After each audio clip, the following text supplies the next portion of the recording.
All right, everyone. Peter, thanks for joining World at War Comics. It's great to have you, man. Big fan of Alterna and can't wait to dig in and learn a little bit more about your history. Awesome, man. Great to be here. Thanks for having me. And thank you for making your first live show with me. I Yeah, no, appreciate it. it's definitely first. So if I screw this up, this is not Peter's fault. This is my fault. But so far, it looks like everything's going good, man. He could blame me. We'll just say that Tommy was really intimidated by having me on. Yeah. No, I was freaking out, man. I was YouTubing how to do all this, and I was on another show, and they do live. So I reached out to that creator, and he gave me some pointers. So Oh, uh, awesome. yeah, he was really cool about it, Cody, at Keeping It Geekly. So good guy. Let me know some of the know how, and here we are, man. So Pete, man, I thought maybe we'd just start at the beginning. I know probably a lot of people that are listening in right now have been following Alterna for a long time, and I'm fairly new. It's been a little over a year, but man, I got hooked almost immediately. And it was actually Can't Kill Cade was the first one that I got. Then I went on the website, and you had this deal where I can't remember if it was like $25 or something, and you got a whole bunch of issue number ones from all Mm. different creators. And so that was my first entrance into the Alterna universe. And I'm like, holy crap. One, the price point's insane. We could talk about how you do that. And then two, the content, the writing, the art, everything about it. I love that old school feel. I'm sure that has something to do with the cost, but I love it, man. It gives you good memories of, I'm 48 years old. So buying comics in the early 90s, man, it gives me that feel. And I love it, man. A little nostalgia, and the content's amazing. Yeah, it's funny that you say nostalgia because there's people who, like yourself, have been reading comics for a long time. And for the longest time, comics were on newsprint. Yeah. And that's exactly what we use. Mm-hmm. But now there's also people that are just getting into comics for the first time. And so this is new to them. Yeah.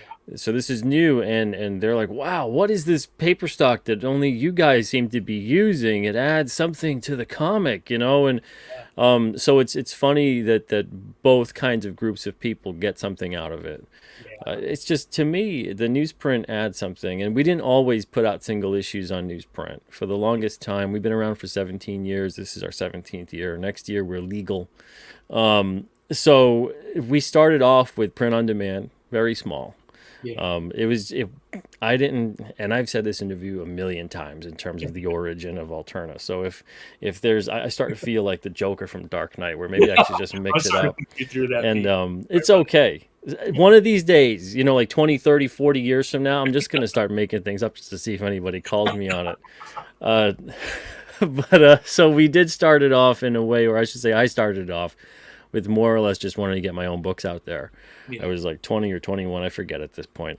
Mm-hmm. Whatever 17 years from now was, I'm 38 now, so yeah, 21, and just making my own book, making really really bad stuff. It's my first stuff, That's what you're starting for, right? yeah, I'm just starting out with it. I've always been drawing, always been writing and reading and everything else, but at a professional level where anyone should pay for it was Yeah. debatable at that point in my life, especially. But I figure, you got to make something.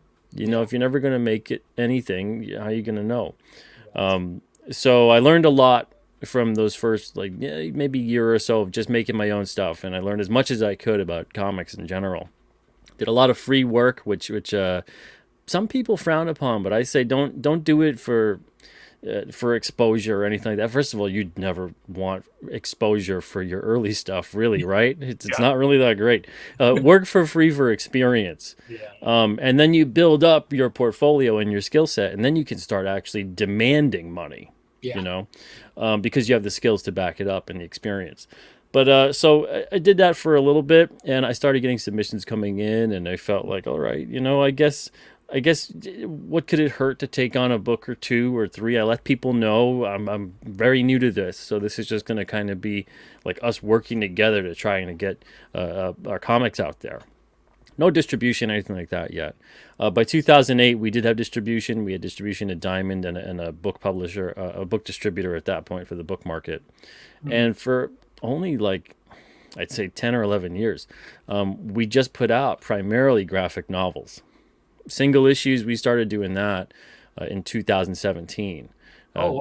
yeah. The first single issue that we put out well, I shouldn't say the first, but the first newsprint single issue that we had put out when I kind of wanted to revamp the lineup because the market was getting so flooded with graphic novels, Yeah. was May 2017. Okay. And it's never been the same since. Graphic novels are great. I still love them for the long form storytelling aspect of it, but Mhm. there's nothing like single issues. Yeah. Yeah. Especially, yeah, the I love telling stories in single issue format. It's a whole different ball game. When I did a graphic novel and someone would read it, they read the whole thing and then they let you know about it. Yeah. But single issues, they're guessing, they're Yeah. engaged, Yeah. Yeah. they're wondering about certain plot points and characters. It's a Sure. whole different thing. It's Yeah. like watching a sports game, Yeah. and you're going from period to period, quarter to quarter, whatever it may be, inning to inning, and you Yeah. don't know how things are going to unfold until it ends. Right. So there's an exciting audience engagement factor to it, and as a creator, I love that. Yeah. I love seeing what the theories are for some of the events, and seeing what their favorite characters are from the readers, and then you can kind of plan future issues accordingly too. Yeah. I love even kind of throwing readers off the scent of certain things and say, oh no, we're not really doing anything else with that character. It's good that you like it, and then bring them back, and then they're like, I thought you weren't doing anything. It's so much fun. Yeah, I think as the So reader, you want that too, right? You want yeah. to get on to that next issue. I would think so. But yeah, we've been doing that since 2017, and it's just, we haven't looked back. It's just been newsprint single issues the whole way. Yeah. What was your first print single issue? Uh, Remember? First one ever?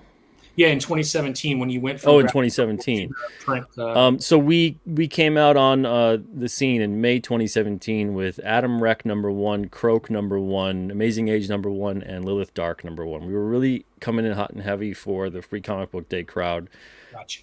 Croak was a mature title, and the rest of them were all ages titles. Okay. And they've been done for a while because a lot of them were mini series. We left distribution in 2020, and then that gave me a chance to focus the line more on ongoing series. Cause it's a lot harder in distribution as an independent publisher, especially to focus on ongoing, because they look at the sales and they always precipitously fall from issue to issue.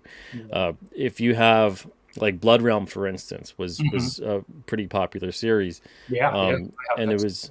Yeah, it was a 3-issue each volume kind of series, and I always hated the fact that we had to do it, but we had to do it this way to kind of keep the numbers up. And Rob had a longer story to tell. Some of these guys didn't. It was like a 4 or 5 issue thing. That was it. But we would go back to #1, and then you get a sales boost, and it falls again, and then you go back to #1, and so each volume had a new #1. Eventually we went back to print on all of them, and then we kind of kept the numbering correct. I think 7 and 8, which would technically be volume 3, #1 and 2, have not gone back to print just yet. But when they do go back to print, they'll get renumbered as well and have that sequential numbering. I always loved the sequential numbering as a comic book reader. I love the fact that you could see a milestone issue at issue 50 or 100. There's aspects of the comic industry where I think they've grown to lament the higher numbering, but I always was excited by that. If you pick up like issue 1000, let's say, that means there's 999 others. If you like this 1000th issue, go hunt down the rest. Well, they don't hate it too bad because I just picked up Fantastic Four 7 or 700. So, I mean, they still want to highlight that milestone, right? So they say they hate it, but they certainly want to highlight it when they reach those milestones. So I don't know. Yeah, but yeah, it's strange when, and I won't talk too much about the other aspects of the comic industry outside of us, but for me it was strange when we had to do that, but we had to do that in the distribution system. Now there's no King Cryptid. When I go to issue 40, 50, there's no rebooting, there's no retconning. We're full steam ahead. Nice. Do you have so your preference is ongoing as an owner of a comic book company? Across the board, my preference is ongoing. But yes, so before I was trying to more or less keep that, I guess, to myself and to my own stories, and be more open to miniseries. But in terms of the practicality of publishing, I also find that it makes more sense at this point, because there are certain books that we've published over the years that were miniseries, and sometimes they go too far in between without, from issue 1 to 2 or 2 to 3, or, so sometimes a creator, because at Alterna it's 100% creator owned. So the creators own all their rights, they pay their creative teams, etc., and then they get paid through royalties and sales. Gotcha. So if if a creator maybe isn't getting enough work through, or the creative team is having troubles, or there's a delay, or whatever it may be. Let's say issue 1 comes out and then 2 comes out a couple months later, but then 3 is going to take a year. Yeah. At that point in time, that's a really big time between issues, You could lose so the if reader, right? yeah, it'd almost be equivalent to you're watching a movie, you stop it, you come back to it a week later, and then you come back to it 5 months later. Yeah. You're not really going to remember too much about the first, and then you might not even want to at that point, right? Do I really want to read the 2 issues I already read 6 months ago, right? Yeah. So we had a couple instances like that, Yeah, and then there were a couple others where creators they just stopped. A couple of them just were like, I can't do this anymore. Comics are tough, and they are. But if it was an ongoing series where everything was episodic and treated like, each issue is self-contained for the most part, but had an overarching plot, but you felt you got a story out of each issue, it's different than if a series gets canceled at issue 3 or 4 or 5 or whatever it may be. You're never losing out on what that story was. Where meanwhile, you're going to look at those gaps or whatever it may have been for forever going, number 1, why did I buy this? And then number 2, what the hell happened? So I didn't want readers to feel that way anymore. I certainly didn't like feeling that way, and I wouldn't like feeling that way either as a reader.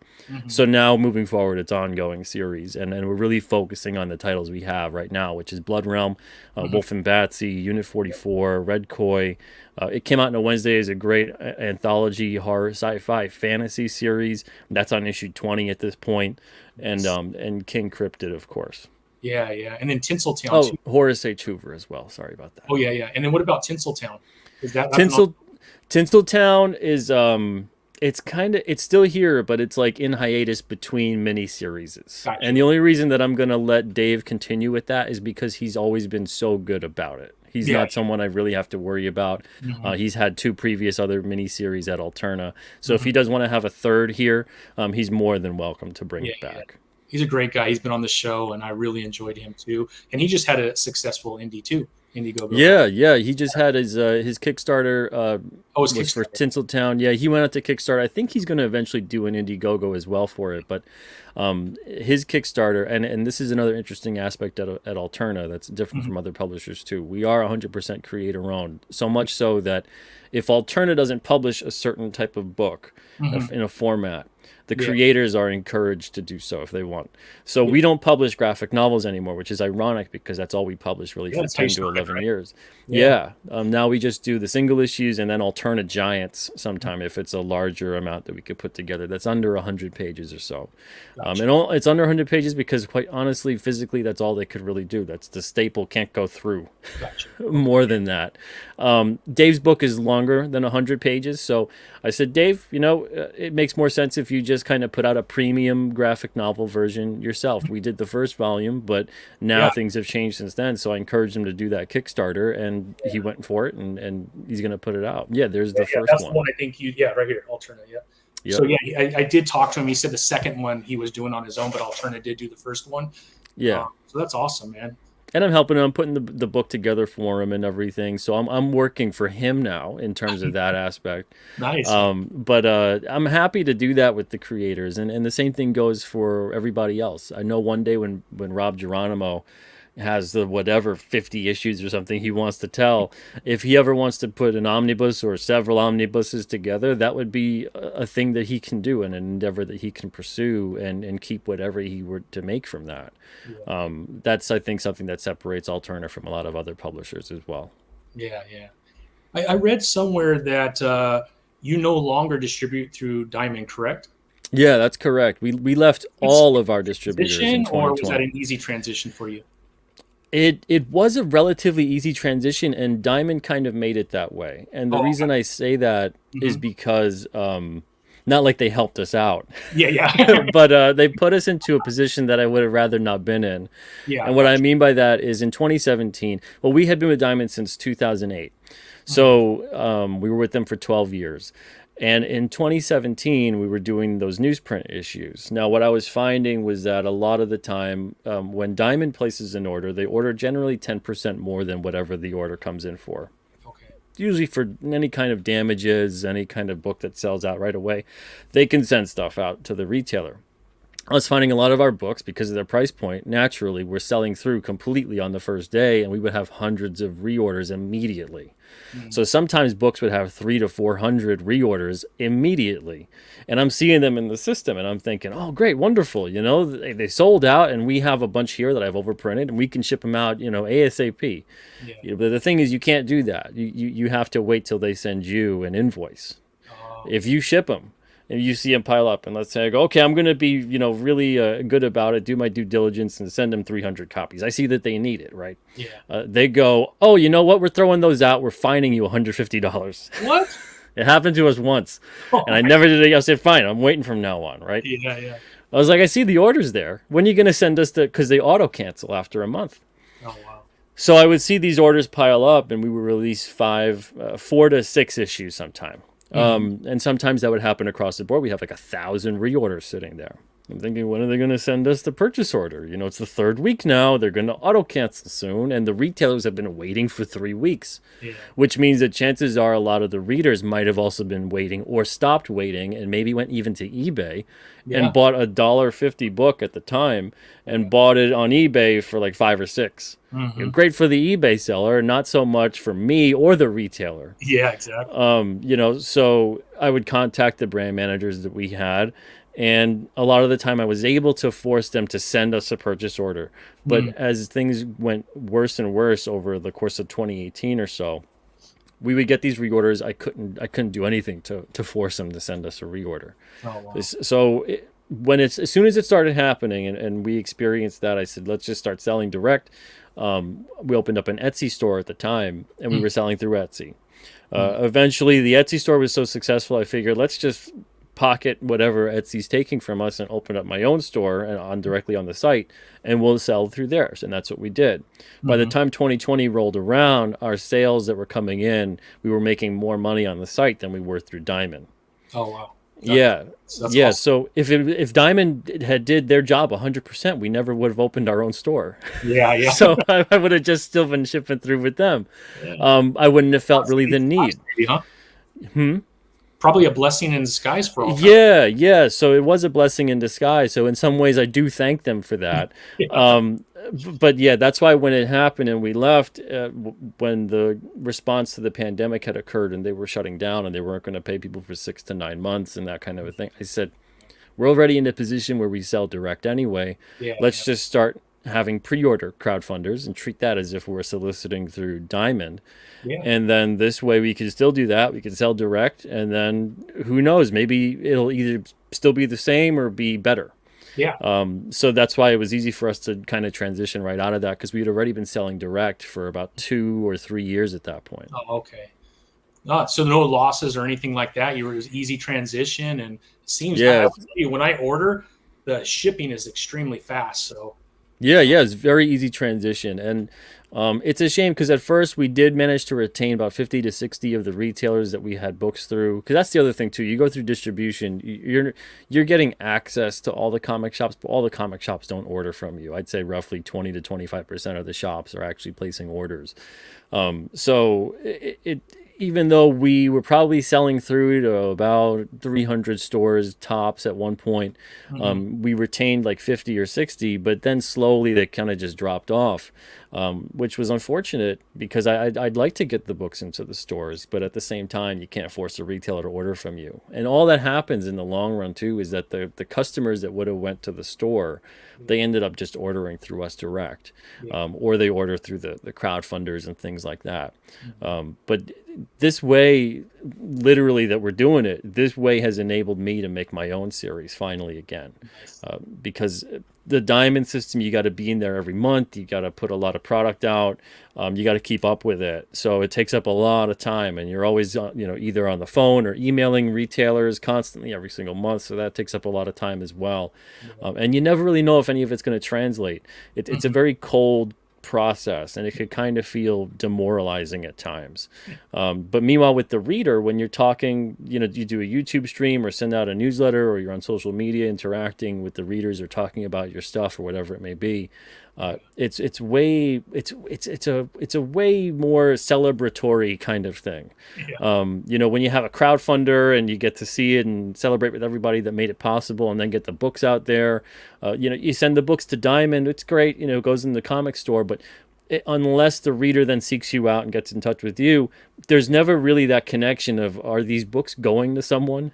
Is anyone reading these? They go to a store, but I've been in stores, I'm always in the back issue bin area. I find issues all the time that have been around for 30 to 40 years. Are my books going to be like these books? There's always that thought, and I'd rather them be in someone's hands getting read. And I love being able to sell direct like that and knowing that happens. Yeah. I mean, I think like you said, there's something to being the first person to speak to your consumer, and then the last person to touch the product that reaches your consumer, right? When you have Diamond, or not just Diamond, anybody in between, right? You don't have that connection with the consumer where you're actually, I mean, like, I assume my King Cryptid came directly from you, right? Yeah. You sent it to me, right? Yeah, so packed with love. I can see your bloody fingers from all the tape and the boxes, but yeah, I mean, you were there, right? And so I think there's a little bit of satisfaction in any business knowing that you were the last person to touch your consumer. I think there's a lot to be said about that. Yeah, and it's nice too, because there's even like a quality control aspect to it. So if there's a mistake in the order, if for some reason or another there's a damage that is incurred, I'm able to respond to that. I'm able to kind of coordinate with the reader about that, and also use different, maybe pack it differently, send it differently, whatever it is. I can learn what I have to do better the next time around to minimize that thing from happening. When you ship stuff out, that was another problem too. If you ship stuff out to the distributor, sometime maybe there's a print run that happens that really didn't go that great, and it got damaged, or they printed something wrong or whatever. Now all those books went to distribution, and then I find out about it days later when our books come in, and I go, oh my Lord, this is horrible. And that, honestly, that happened on the first shipment ever. Those first 4 issues, and they're probably like collector's items or something at this point. You're on eBay for 1,000 bucks. It was like a heartbreaking experience, because it was all this excitement. We're putting this out, and it's one of those mistakes that only I would really know. But I think readers, some of them would probably go, these look a little off. And what happened was, and we only used this printer the one time because that's how bad it went. They had sent us the proofs. The proofs were great, and then the product, I get it back, and I adjusted it because I'm a graphic designer by trade and degree, and I go, these covers are completely off. They look like the cyan levels are up 20 to 25%, and so yellows looked greenish, greens looked dark. A lot of things were just off. It looked like there was too much cyan.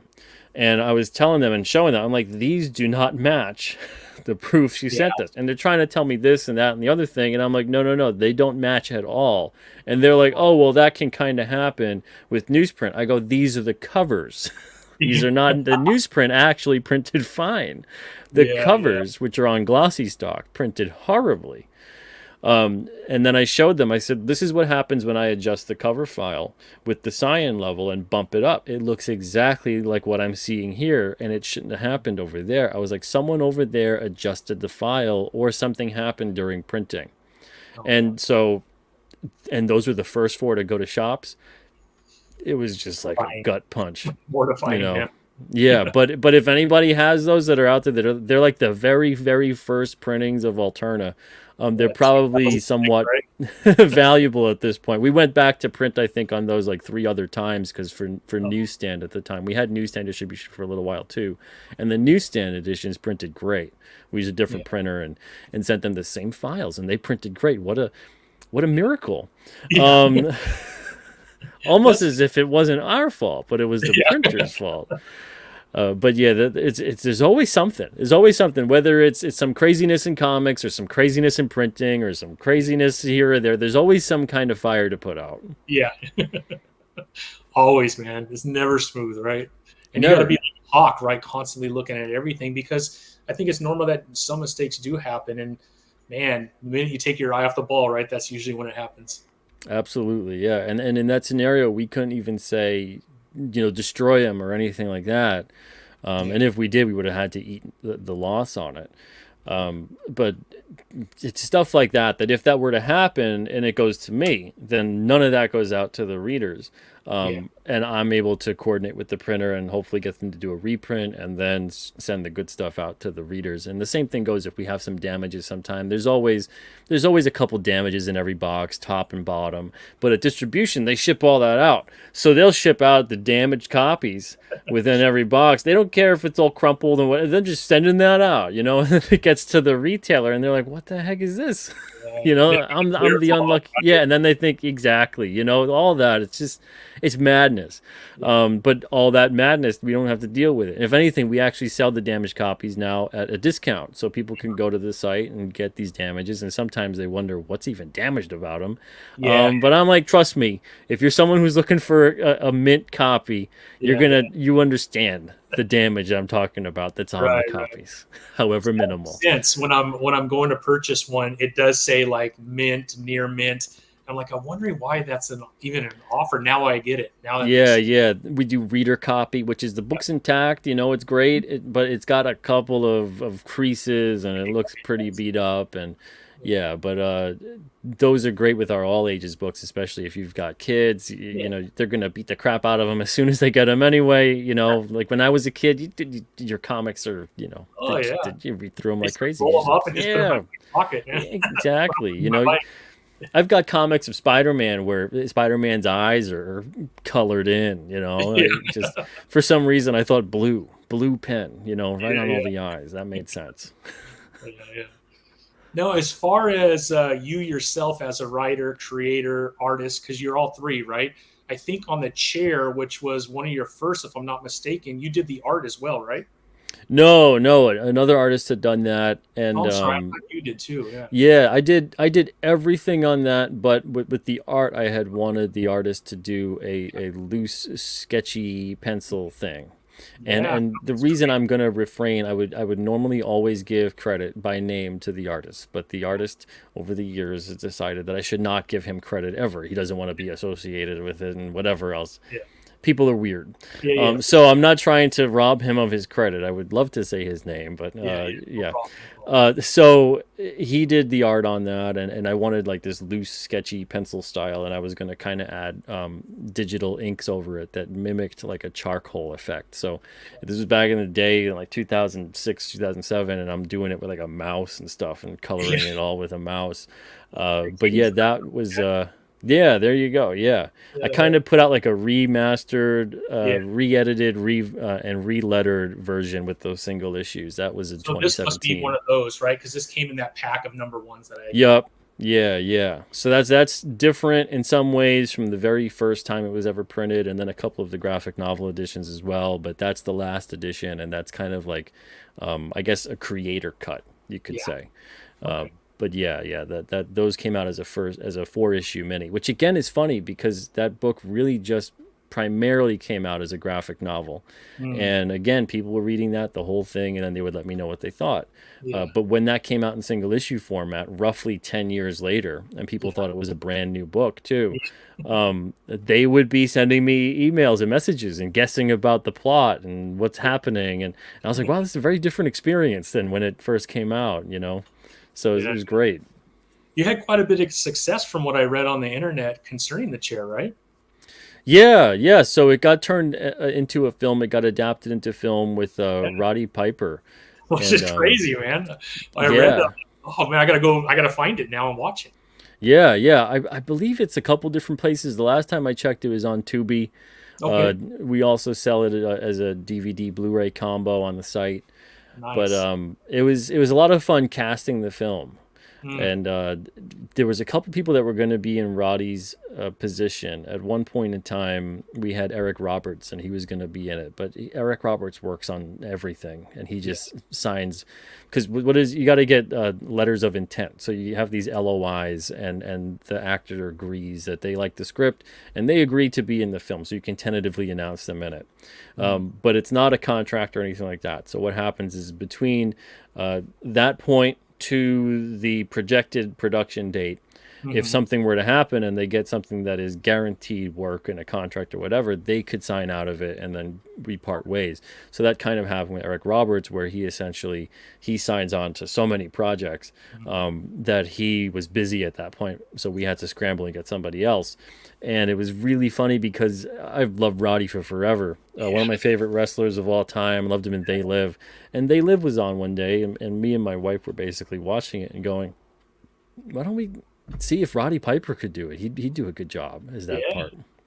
And I was like, yeah, why not? I mean, I've contacted everybody that you could think of for the lead roles of the Warden and Sullivan. I had Mhm. contacted Willem Dafoe. I contacted Viggo Mortensen. Oh wow. I'd talked to a whole bunch of different people, Sean Bean, so it's talked to a whole list and got rejected by all. Some were very nice about it. Yeah. A couple different character actors for certain roles. Doug Jones was awesome. He was great. Sent me back this full email and saying how heartbroken he was that he couldn't be a part of it, but he was doing this other filming, but he read the script and really liked it. And so many great people out there that had took some time to respond. But when we got Roddy, it was very surreal because I was like, Oh. "That's interesting." I'm like, "All right, but I figured, what's the worst that could happen? They say no or they don't respond, you Exactly. know? Yeah." So he had loved the script. I talked to him several times on the phone, and what would always turn into him, he was, and as great as some of the actors were in the film, Hmm. he was the only one who would call me up with ideas about the character. Nice. And he would always call me up and preface it with the fact that because he wanted to do right by me. He's like, this is your character. I want to do right by you. I want to make sure that I shoot this past you first. That's awesome. He had ideas about like the character having a toothpick all the time, and his character's hair like slicking it back, and all this other kind of stuff, and then different ideas for when he's in. If you watch the film, it's kind of, you see two versions of reality in the film, and then the second half of the film, how his character would kind of look, and how his attitude would shift a bit. Mhm. But we would always have these talks, and you call up about that. But then we'd be on the phone for an hour, and he would just be talking about life, and he'd be asking me about my family and my life, and creating, and he'd be talking about his past and his life and his family. And the family was really important to Roddy. He was a family man, and just a wonderful guy. And even he left such a big impression on me in terms of how to treat the fans. Mm. He'd talk about, I go to a show, and these people that are here for me, and I don't care if the line's around the building. I don't care if we're closing down soon or whatever. He's like, we're gonna go elsewhere. Everybody meet me over here. I'm gonna make sure everybody that came to see me sees me today. Awesome, And man. he'd always spend time with people in the line. He wouldn't rush anybody. And he's like, because if it wasn't for these people, I wouldn't have anything that I have. So it's important for me to take this time to give back to them. And anyone that's ever met Roddy, I've only heard the best from them about that experience. And I could tell you, it meant a lot to him to have these people that were there to support him and his career. And I'll never forget that. And I always try to remember that too with what I do in regards to respecting the fans and being thankful that they're there. Yeah, I mean, it makes sense to me. I don't know. Yeah, you think Would it's think, common right? sense, and it was a bit prophetic because I had that conversation with him. I'd say sometime around 2014, early 2015, Yeah. because he passed away in July of 2015, Right. Yeah. and just a couple of years after that, there's this big hullabaloo all over the place that if you're a fan out there and you ever express a dissenting opinion about anything, Yeah. all of a sudden you're the worst being that ever existed, and it's such a shame.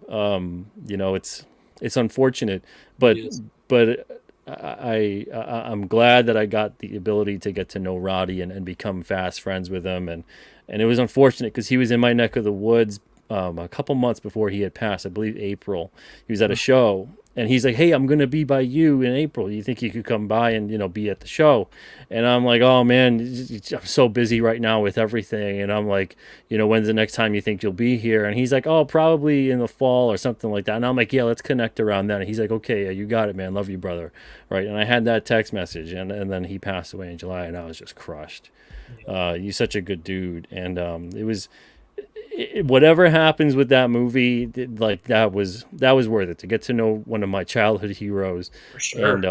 And they say never meet your heroes or anything like that, but Yeah. apparently whoever said that never met Roddy Piper, because Yeah. he's everything he could have thought of and more. He was just wonderful, just a great dude.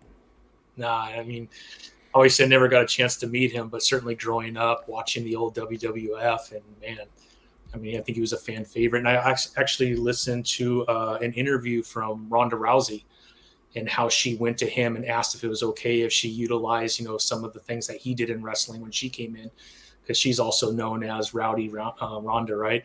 And she talks about how amazing he was to talk to before he passed, and just what an honor it was to work with him and to get his blessing. So, yeah, you're not the only one that has said that. So you're starting to see trends. You start to think, well, this guy was really genuinely a great person. Yeah, he was a great guy. Documentary of him and stuff like that. But so happy for you that you were able to build that kind of relationship with him before he passed, and Oh yeah, the big hole in the wrestling world.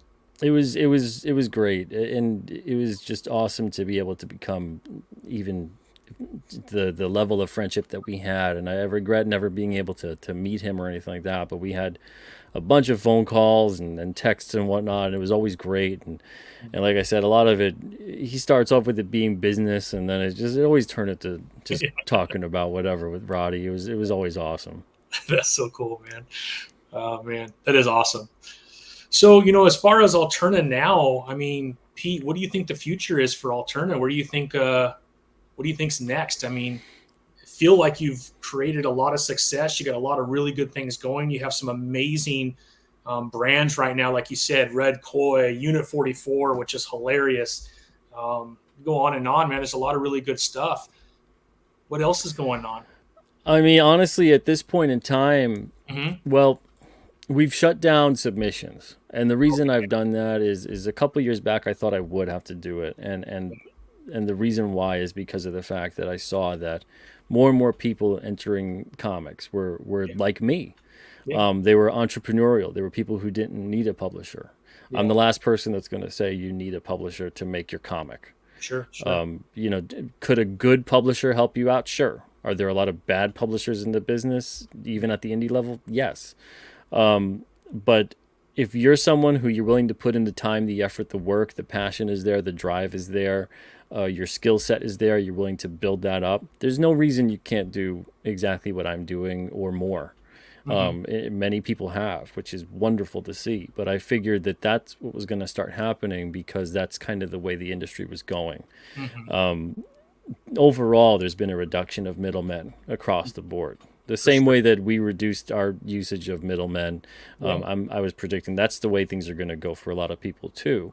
It's Yeah. not something personal. It's not like, oh, I don't want to be published with Pete because of X, Y, or Z. It was more just because you just don't need to do that. Mm-hmm. They could go straight to crowdfunding. They could set up their own website, all the similar things that I'm doing.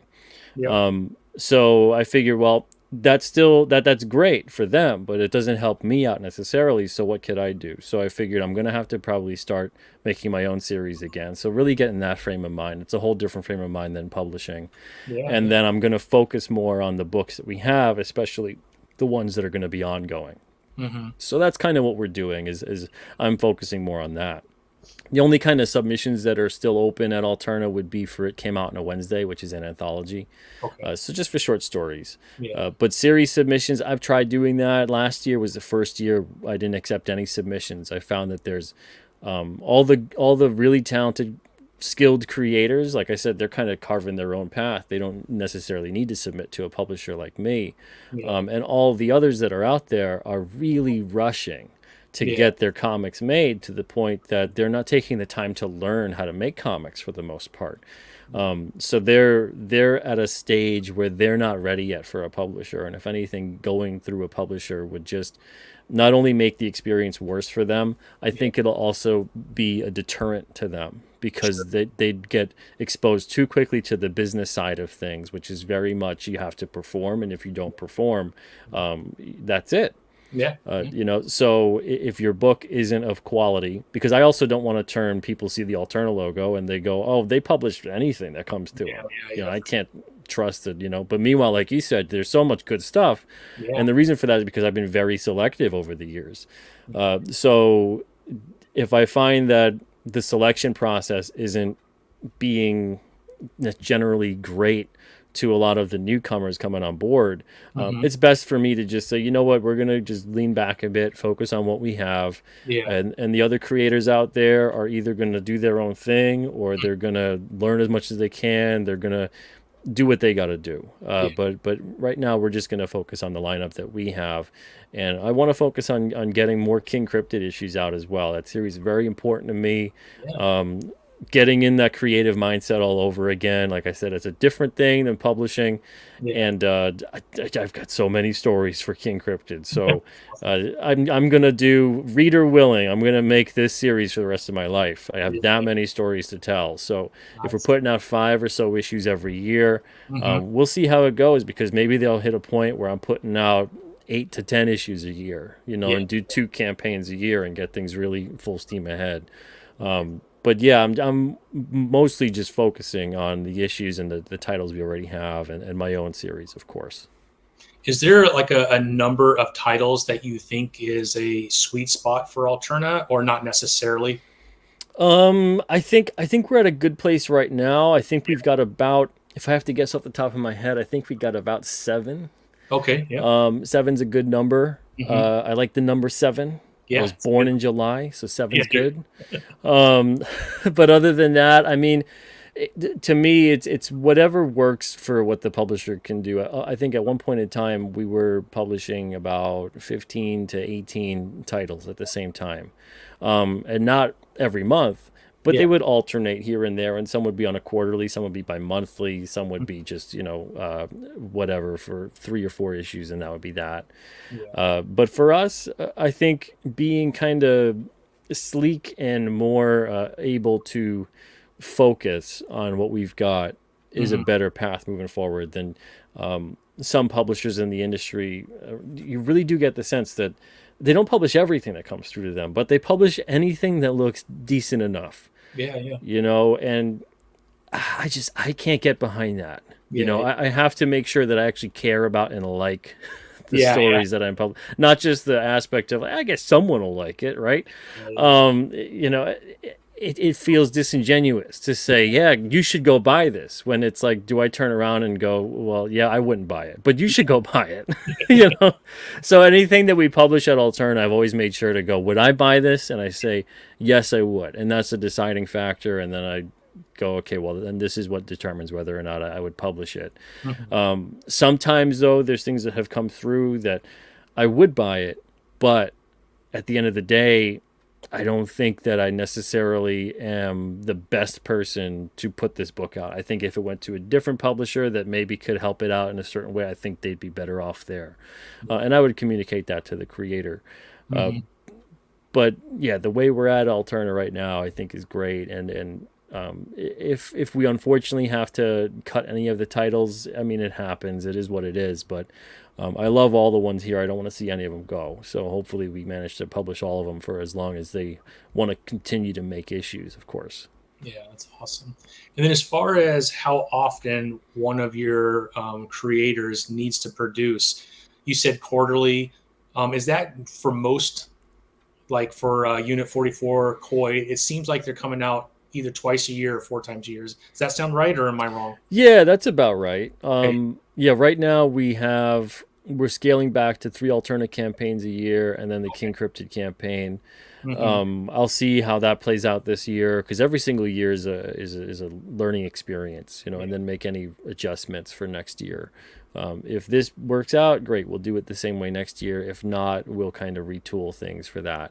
But yeah, it's about right. Two to four, I guess you could say at this point, 2 to 3 times. Sometimes there's issues that are in a different position. Wes likes to get a head start on Unit 44 issues, so he always has like 2 or 3 issues done in advance, Yeah. which works in case we don't have someone else that was managed to get their stuff done. And then Brian with Wolf and Batsy, he's in a very different position where he's mostly remastering a lot of the older issues that he did with a couple new issues here and there that'll be sprinkled throughout. Okay. So he really is in a position to have a leg up on everybody else. Yeah. That's why, like on this campaign that we have right now, he's got issues 8 and 9 because he's able to get that done because the large part of the work for those issues is done. Yeah. But that's another surprising thing is that there's people discovering that for the first time. And Wolf and Batsy has largely been out for about almost 20 years. Oh, wow. Yeah. So Didn't know it until I got it in your packet of your number one. So. yeah. And I'd seen it around here and there, but when I was talking to him, I thought, well, there's going to be a lot of people that most likely have not read your book. Yeah. And I knew that firsthand from publishing The Chair as a graphic novel and then re-releasing it as a single issue. Yeah. It was surprising. I figured that was going to be one of our worst selling single issues because everyone already had the graphic novel. Why would they buy this? I even made it $1 for the first printing just to make up for the fact that, I know this has been out 4 other times as a graphic novel already.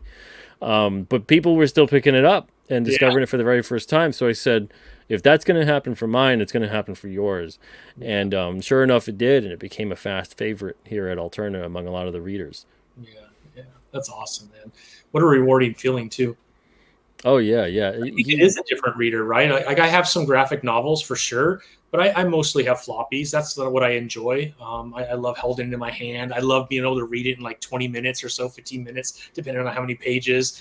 And then like you had mentioned at the very beginning of the interview, you're able to create this desire to kind of guess what's going to happen next when you're able to put it in 24, 28 pages. Whereas if you have a novel, right, you said you get through the whole thing and you're done and you're like, I want more. Well, it's going to be a while before you get more. If you get more. And I find a lot of the things too with in terms of creating, creators should look at the graphic novel as a film and the single issue as an episode of a TV show. Okay, yeah. If you look at it like that, it's a lot easier to wrap your mind around how you would tell that story. Because if you treat it like a episodic kind of thing where you're only giving snippets here or there and whatever, it might feel a bit, I don't know, a bit bare in terms of the graphic novel. The pacing doesn't necessarily need to be slower. But you do need to develop certain aspects of it more, But on a single issue, every page, every panel counts. So you got to really make them count and you have to maximize that. I feel like as the industry went more towards writing for the trade and making graphic novels, we lost a lot of that condensed, compressed storytelling. And it turned into this drawn out type of thing.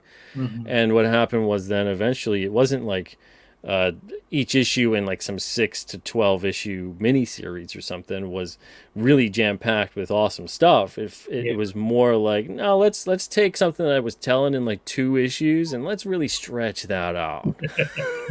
So like they're not really writing. Let's say it's a monthly book and let's say it's 12 a year. They're not really writing 12 stories in a year. Right. They're writing maybe 1 or 2. And they're stretching them out, Exactly. And what happens is you're not paying like $4 or $5 in an issue for a singular story. You're paying like 20 to 30 for a singular story, And so it's issue 5 to even figure out what's going on in this comic. Exactly. But back when I got into comics and every single thing I ever loved too about episodic storytelling in animated shows like Batman the Animated Series is like the pinnacle of that for me, really great. X-Men was great. Spider-Man in the 90s was great. And then even shows in the 80s, you get Thundercats, even Oh, He-Man and shows like that, G.I. yeah, G.I. Joe, Joe. Oh, yeah. Transformers, all these great episodic stories Mhm. where they packed in like every single moment mattered. There wasn't just like lounging around. There wasn't just like characters thinking in Yeah. moments and just things like getting slow pace, and everything was just like over and over, and just yeah, you were just absorbed into it. It grabbed your attention. And that's the beauty of single issue storytelling and episodic storytelling. If you kind of get away from that, it Mhm. just feels like you're losing that punch that each issue can pack. And Yeah. then with that, you can actually have this organic world building occur Mm. where you don't have to have an event, because Mhm. every issue's an event, you Right. know? And then every issue you tell some other snippet and moment of this character's life and what characters they're meeting at that moment and where they are at that time. And then before you know it, you're 20, 30 issues in and you have a universe that you've just created. Yeah. Whereas the other way around, it's like you're kind of just drawing everything out, and it's really just everything's kind of like a character piece, and it just turns into, by the time you get to like issue 8 out of the 12 issue mini, you either know where this is going Yeah. or you don't care. Yeah. So you'll see it around. There's so many of them, especially when they get to like these 10 to 12. You see them by around that time, the 3/4 mark in the story. Yeah. You see that they don't really know what they're doing anymore, and by the time it wraps up, it's a very "'cause I said so," Yeah. Yeah. and it's like, oh, come on. Then it's like a real rushed ending, and you're like, "What the heck?" You could have drawn that out and made it more interesting instead of having these 3 issues that mean zero. Exactly. Or when they're talking about this kind of story that's going to occur and it's going to change everything, it's changed the status quo for forever, Yeah. and like maybe it does, Yeah. but it's not for forever. It's gonna go right back. And then nowadays, when you have the companies that make films and things like that, you'll find that it's gonna go back or it's gonna change right around the time of a film. Yeah. So now they're being used essentially as like marketing Yeah. to drive the larger thing, Almost which like is such a, flyers, right? They're just yeah, yeah. which is such a shame, because comics are a wonderful medium and they shouldn't be treated as like and I don't want to offend anybody with this, but this is a phrasing from back in the day. They shouldn't be treated like the redheaded stepchild Yeah. Yeah. of movies. It's, They should be treated as the bona fide thing that they are, which is a beautiful medium, and it's very capable of telling these important, impactful stories that have influenced the ability to create billion-dollar movies. Not They shouldn't play second fiddle to that type of a thing. And it's a shame to see that a lot of it sometimes is treated that way, but not in the indie realm, which is great so far. Maybe yeah. one So day we'll I'm get to starting to that see it point. kind of creep in, though, Pete. I don't know if you see it in the indie scene where you have people come in and they're writers, and the purpose of writing the comic book is to be able to create that medium that leads into a movie. Yes. So the Yeah. goal is a movie, and my comic book is going to help me get there. And I also think that takes away from comic books, I think, as well. I don't know if you feel the same way. Like the I've mode gotten submissions like that. I'm Yeah. sorry. I've gotten submissions like that. Oh, okay. Where they'll lead with they have plans to develop this and get it produced, and I'm like, I don't care about that. Yeah. I want to hear about you're going to make the best comic possible for the readers out there that are going to read the comic. Yep. Worry about that other stuff later, Yeah. and especially as someone who's made a film, I got to tell you, more people have read and loved the comic than have seen and loved the movie. Yeah. Yeah. So it's not like you just get a movie going and then that's it. The skies have opened and pennies from heaven are dropping down. It's still like let's not get ahead of ourselves. And but yeah, I've seen a lot of people that want to use that as like a foot in the door into Hollywood or whatever it may be, and then treat the comic as a storyboard already made for a producer. And I don't want people making comics for the producer. I want you making comics for the reader. Yeah. Yeah. No, it's such a good point, Pete. Such a good point. Man, we covered a lot, my friend. Yes, we did. You said a half hour, and I was like, we're not going a half hour. Yeah. I'm gonna talk for way more than that. I mean, we go as long as you want, man. But no, this is good. This is good. No, I can't thank you enough, Pete, for coming on, man. anytime you don't know someone, they're like, hey, come to my show. You're like, at least I would be. I'm like, oh, let me look at your show first. But I really appreciate it, man. We just want to get to know you. You have a very successful brand. You have some amazing stories that are being told. And like I said, I've interviewed a few of the writers that are already for Alterna. And I'm like, man, let's see if we could just get Pete on and ask him his opinion on how the industry is and how he got into it, because I think it's a story that it sounds like it's been told a lot of times. And I've certainly listened to you, I think, on John's Long Box, if I'm not mistaken. Oh, yeah. John's great. Yeah. Great guy. And I actually listened to the one where you talked about some of the submissions and a little bit of the frustration around all the submissions and whatnot. And I think those are really good to listen to if you're creating a comic book, because there's some really good advice there. But I also wanted just to get to know you and my fan base to get to know you too, because if you're not buying Alterna, you're making a mistake, man. It's a great indie brand and a lot of really good stuff to read. Thank you, man. Yeah, there's a ton of great creators here, a lot of really fun stories. These are full-on escapist stories with heart, just Absolutely. classic storytelling. And then they look like classic comics. They're on newsprint and everything too. My favorite part about it too, man. And not only do they look that way, they have that more modern stories to it that you could relate to and that you could get lost in, but it has that old school feel to it. And I mean, I buy a lot of comics, Pete, a lot of comics. And to find a comic for $1.50 or even $2.99 is impossible anymore. I think when I saw Mark Miller came out with a comic book and he was charging $1.99, I almost fell out of my chair. Alternatively, the one that has those price points. What are you doing, right, man? So yeah, and I'm not going to fault him necessarily for it, but the rest of the comic news media, they want to pretend Alterna doesn't exist. Oh, they exist. They exist. And I was like, all right. No, I really appreciate Pete coming on, and thank you for your time. And anybody who's listening, man, if you haven't been to alternacomics.com, you better get on that, and then watch on Indiegogo. It sounds like about 3 times a year you could get caught up on a lot of really good comics by supporting the Alterna Comics Indiegogo. So. Yeah, absolutely. Yeah, we got a campaign right now that's on both Indiegogo and our website. Alternacomics.com/pre-order would be the easiest way to go right to it. But you could go to alternacomics.com. You'll find it right there. And then it's also on Indiegogo. We got 5 new comics on there. You get 5 new comics in 2023 for $12. Yeah, you can't beat it, man. It's just incredible. I tell people that, and they're like, 12 each? I'm like, no. All together, $12. Yeah, that alone makes me a fan.